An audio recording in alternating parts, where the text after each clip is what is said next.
నువ్వు గనుక 10,00,000 బడ్జెట్‌లో ఒక మంచి కార్ కొనాలనుకుంటున్నావా? అయితే ఇది జూడు. ఫస్ట్ వచ్చేసి టాటా పంచ్. ఇక దీని బిల్డ్ క్వాలిటీ గురించి మనం చెప్పక్కర్లేదు. 5 స్టార్ రేటింగ్ తోటి వస్తుంది. 1199 CC and 180 BHP, 170 newton meter torque తోటి అయితే వస్తుంది. దీంట్లోనే మనం ఇంకా 3 కార్లు చూడొచ్చు. టాటా నెక్సన్ అని, టాటా ఆల్ట్రోజ్ అని, టాటా టియాగో అని. ఇక నెక్స్ట్ వచ్చేసి మహీంద్రా. ఇక దీంట్లో అయితే మహీంద్రా ఎక్స్‌యూవీ 3X1 ఒక వెహికల్ ఉంటుంది. మంచి ఫ్యామిలీ అండ్ ఫ్రెండ్లీ కార్. దీని బిల్డ్ క్వాలిటీ కూడా సూపర్ ఉంటుంది. 5 స్టార్ రేటింగ్ తోటి వస్తుంది. కాకపోతే దీనికి టైం పీరియడ్ అనేది ఉంటుంది. దీన్ని మనం ముందే బుక్ చేసుకొని తీసుకోవాలన్నమాట.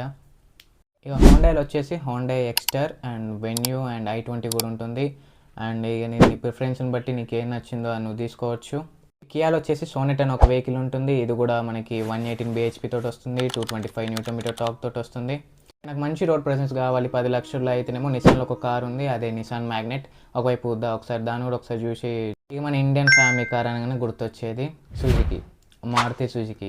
ఇక దీంట్లో బిల్డ్ క్వాలిటీ తక్కువ, రీసేల్ వాల్యూ ఎక్కువ.